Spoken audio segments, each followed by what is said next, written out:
Welcome to The Unspoken Truth. I'm your host, Rob Russ. And I'm Harry Carey. This is Ed Anderson in Minnesota. G'day, Harry Carey. G'day, Ed Anderson in Minnesota. How you doing, mate? Living the dream, Robbie. How you down there? You feeling better now, man? Yeah. I had a little bit of a slip with my health in the last 24 hours. It was terrible. I don't normally feel like crap, but everything is fixed by a cup of coffee, apparently. That's the solution. There's no pharmaceuticals or anything. A cup of coffee and some fresh air, and I'm good to go. So, all good. As I was looking at the news this morning, Ed, I noticed something that was actually it's a mainstream story, and as you know, we talk about the unspoken truth behind the mainstream stories, and that's what I want to cover this morning. So let's get started. There's some big news coming out of India, and Prime Minister Modi was in France for Bastille Day, and he announced that they're going to buy a whole lot of military hardware from the French.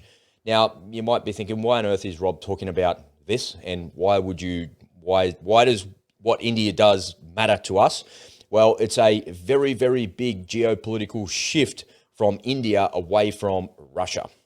So we're seeing that the primary reason that the war in Europe is continuing is because India and China continue to buy Russian oil, process it into petroleum products, and then sell it back to the Europeans. And then the Ukrainians are asking the Europeans and the Americans and everybody else on planet Earth for weapons to fight the Russians. But the whole reason that the war in the war in Ukraine is continuing is because all of us in the West are funding the Russian war machine by continuing to buy oil and petroleum products from China and from India. And the Indians are sitting in the middle of it going, well, what are we supposed to do? Why should we have a self-inflicted wound to appease you? Our economy will suffer if we don't buy the cheap Russian oil and sell it and manufacture it and sell it off to you guys. So why should we stop that? And in some ways, I kind of agree with that philosophy. They're not part of the war. But why should they be affected by it? But the reality is, if we were serious about it, we would simply stop buying those products from India and from China. But we're not. So the fact that India and the Indian Prime Minister has gone to France for Bastille Day, and he's announced that they're purchasing another, so here they are cuddling up. I don't know if you noticed Emmanuel Macron. He's a bit strange when he meets all these world leaders. He's like, eyes them off, and he looks like he's about to lean in and kiss them on the lips or something like that. It's very, very strange. The reason this is such a big thing is a couple of years ago, the Indians moved away from the Russian Su-30s on the bottom of the screen here. So they've got their version of the Russian Su-30 flanker called an MKI version, which is an air interceptor. It's a multi-role fighter. So you'd think of this to be something equivalent to a Super Hornet on our side, or something equivalent to a Rafale or a Eurofighter from the European side.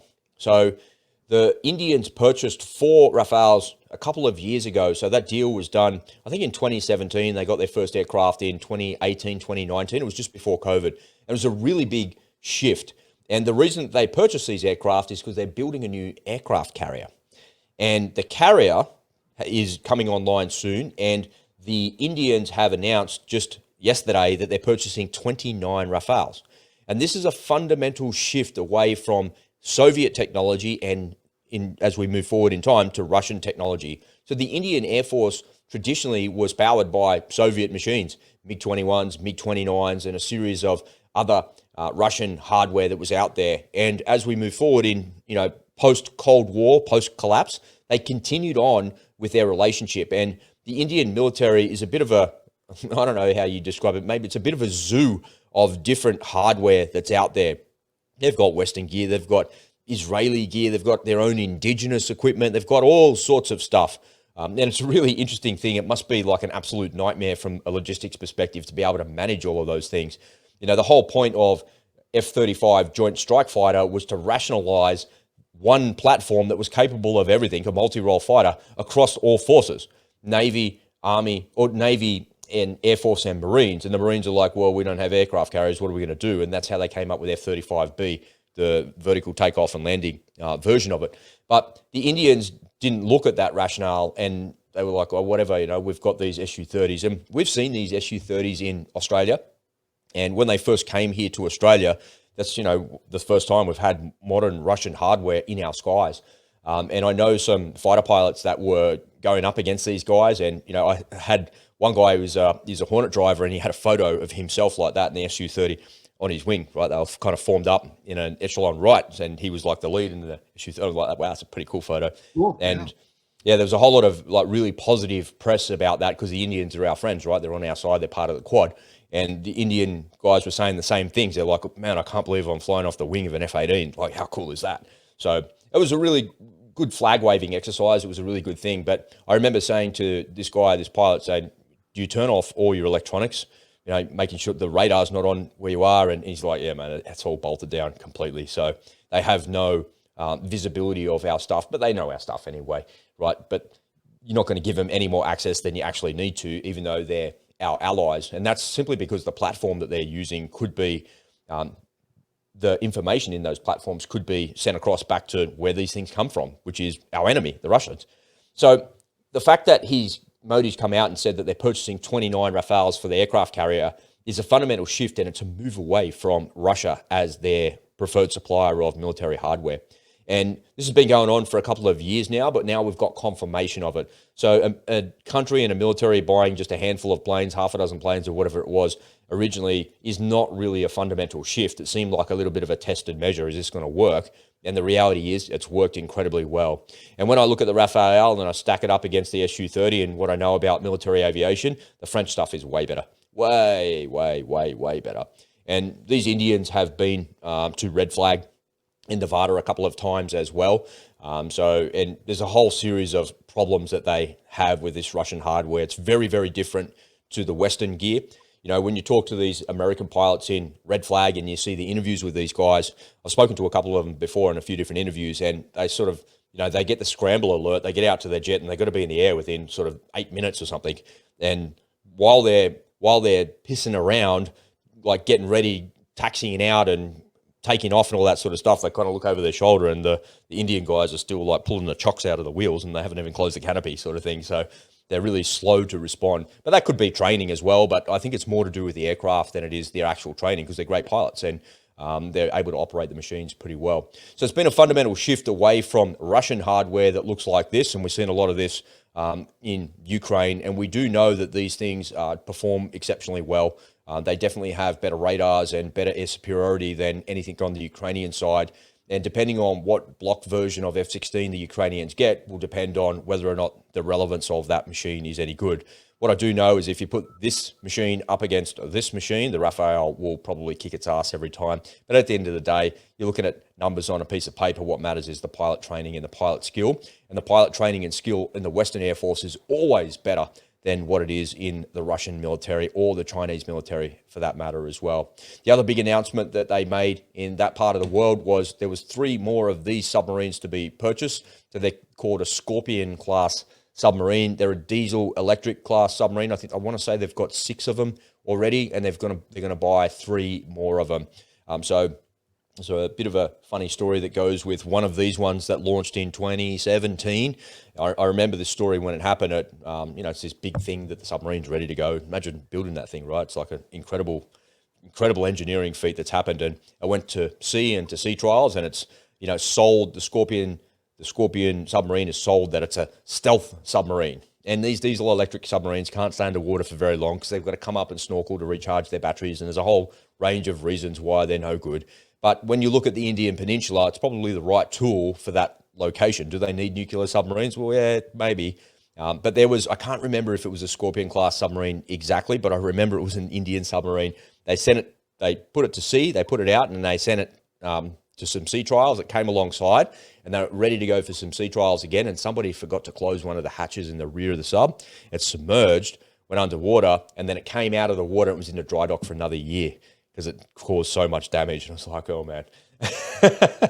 You think of the complexities of building something and the engineering of something like that, and then I hear a story like that and go, man, that is like just shocking. So it's pretty interesting. Imagine being that guy. You were that dude, huh? You left the hatch open. Oh. Of all the amazing things he'd done in his life, and all the, he's a good person and he did the right thing and looked after his family. That's all he's known for.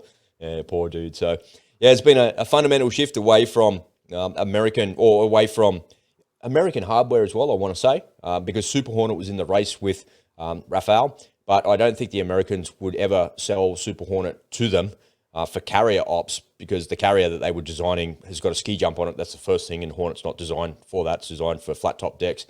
And yeah, I don't know if it seems strange that they were putting Hornet into the race when there's so much Russian hardware in country there. There's a whole range of reasons that the American military didn't release the updated versions of F-16 and F-35 to Turkey, because Turkey had purchased Russian S-400 anti-aircraft missile systems. And as soon as you've got those missile systems around the air bases that you fly, and then we put our F-35s in there, those radars, can they see the F-35s? Maybe, probably. But where does all that data go to? It goes back to the Russians. The Russians then are capturing all of the data that way. So the American military held back the contract from Turkey because of that reason. And I always thought it was a bit strange that the Americans threw their hat in the ring with the Super Hornet for, to replace the machines that were in the Indian Air Force.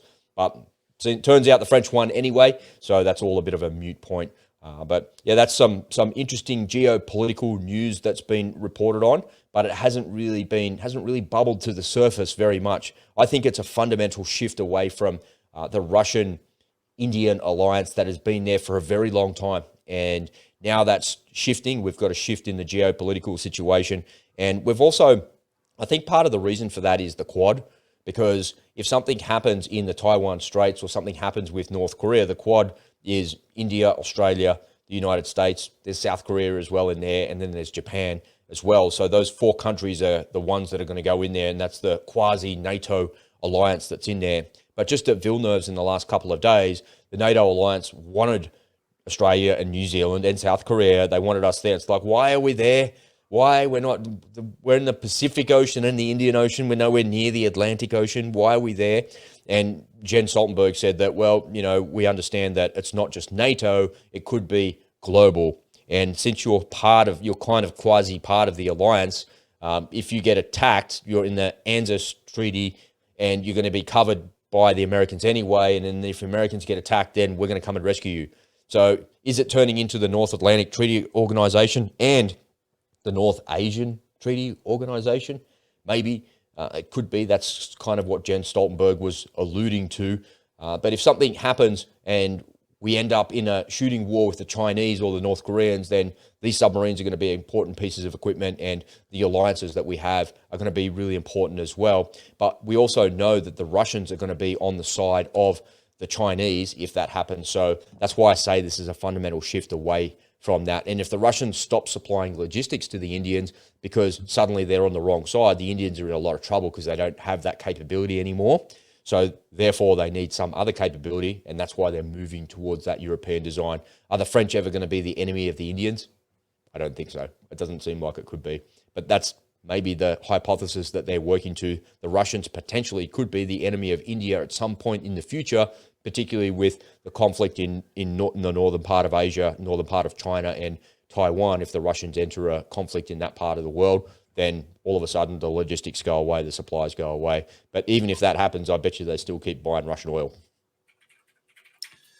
I'm sitting here trying to imagine what it must be like being a quartermaster in India, having to keep track of all the different ammunition and weapon platforms from all over the world.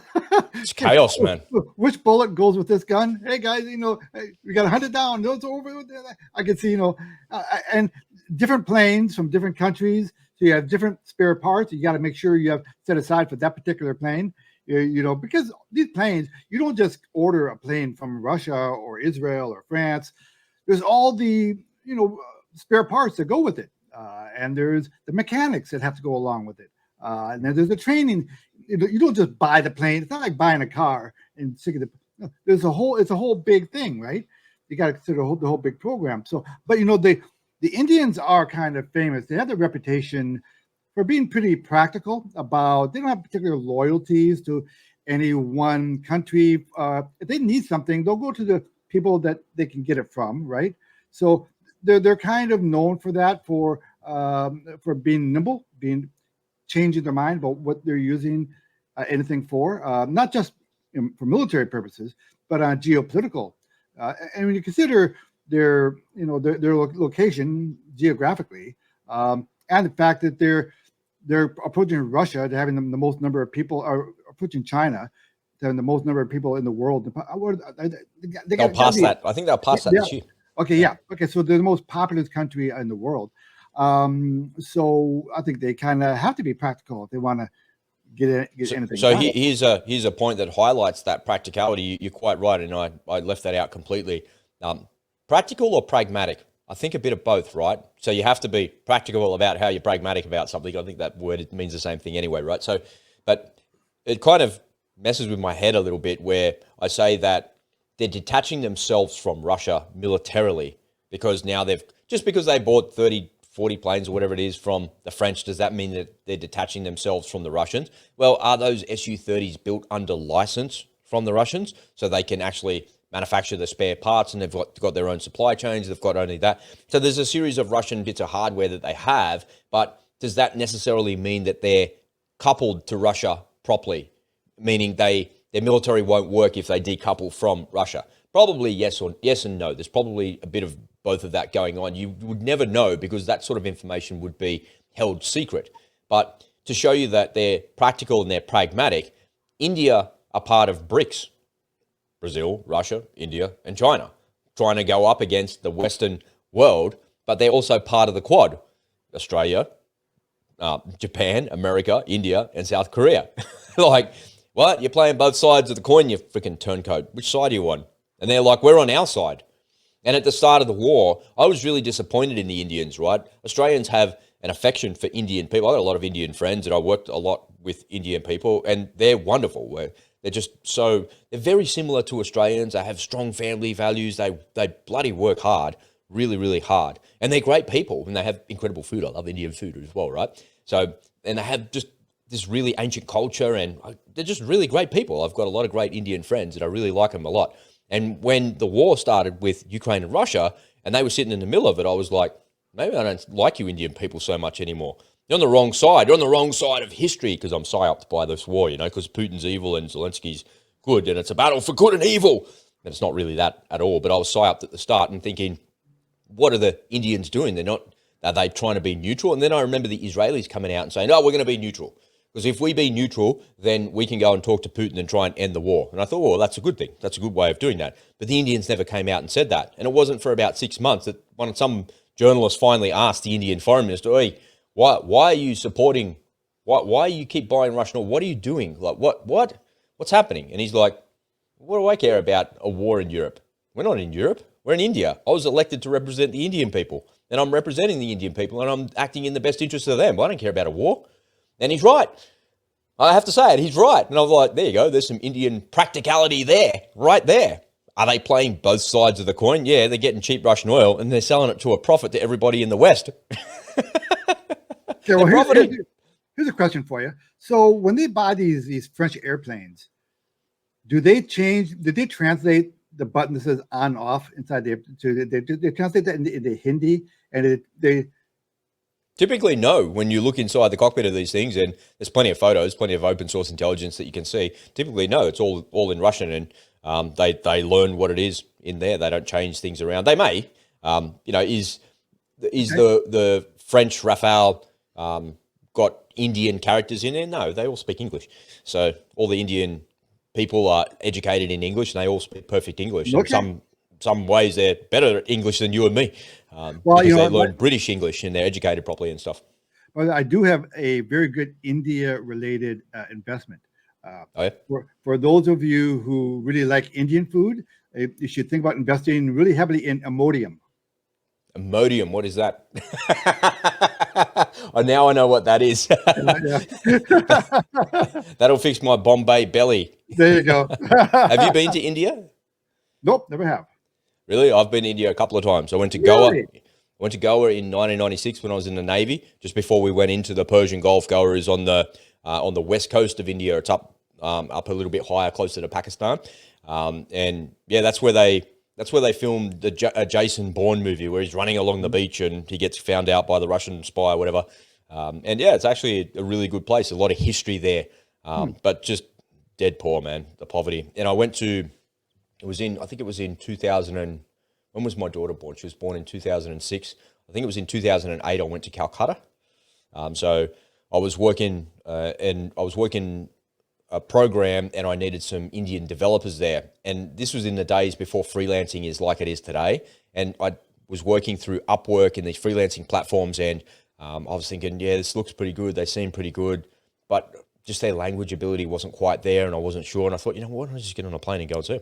And I just got on a plane, and literally like a couple of hours, I went to Singapore, then I went to Calcutta, and like within a day I was in country and drove through the Calcutta, through the city at nighttime, and got to the hotel, which was about 20 minutes out of town. And next day I got up, I had a driver, he took me into the city, and they hosted me. They're like, oh, here's this Rob guy from Sydney. He's here to see you. And they showed me through their business. They showed me, I got to talk to all of their engineers and their IT people and stuff. And they took me out for lunch. And and then I went back to the hotel, and I had some dinner with them a little bit later and engaged with them. And then I walked around the city for I think like 24 hours, another like day and a half. And I got on a plane and came back. I was only there for a couple of days. Right.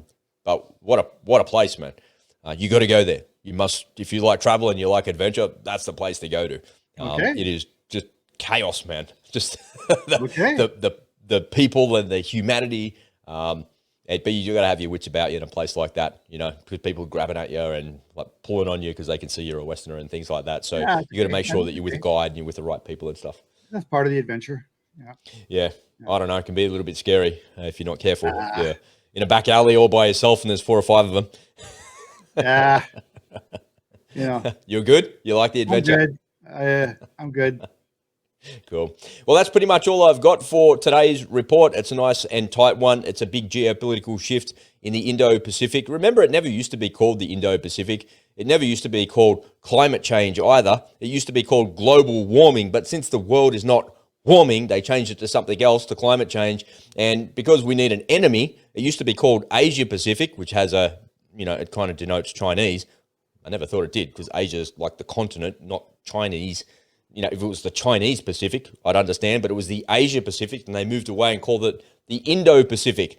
I think that's a load of shit. And I think that those sorts of things need to be brought back to the front of our consciousness, and people need to be reminded that the narrative shifts all the time because of a narrative. That shifts all the time because they want you to believe that China is the enemy. It's the Indo-Pacific, not the Asia-Pacific. It's like, what are you talking about, man? It's always been Asia. And that's the Pacific Ocean. It's not Indo. What?